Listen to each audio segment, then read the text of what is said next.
কিন্তু দেখা গেল কালকে রাজ্য বাজেটে আমাদের মাত্র 1000 টাকা অনুদান দেওয়া হলো। এইটা আমরা ওনাকে ধিক্কার জানাচ্ছি।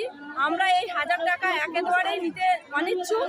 ওনার কাছে আমরা বিনীতভাবে নিবেদন। কেন 1000 টাকা কেন খুশি নয় আপনারা? কেন আমরা খুশি হব? 5200 টাকাতে কি আজকে দিনে সংসার চলে? 5200 সঙ্গে আর 1000 যোগ করলে কত? 6200 হয়। ওনার বাড়িতে যারা কাজ করে তাদের মাইনে কত, তাদের বেতন কত, উনি সেই হিসাবটা করুন।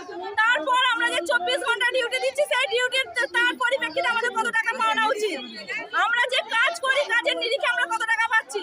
লোকের বাড়িতে বাসন মাজলে এখন 7000 8000 টাকা মাইনে পায়। আমার বাড়িতে যে কাজ করে সে তার থেকে, আমি যা পাই তার থেকে বেশি টাকা মাইনে চাই। তাহলে কেন আমরা এই 1000 টাকা নেব? কেন আমরা 6200 টাকা নেব? ওনার কি কোনো মানবিকতা নেই? উনি বেকার যুবকদের দিচ্ছেন 1500 টাকা, 1500 টাকা বেকার যুবকদের চলেন। উনি স্বাস্থ্য অবস্থাটা কোথায় নিয়ে যাচ্ছেন? উনি কি চাইছেন? উনি একটু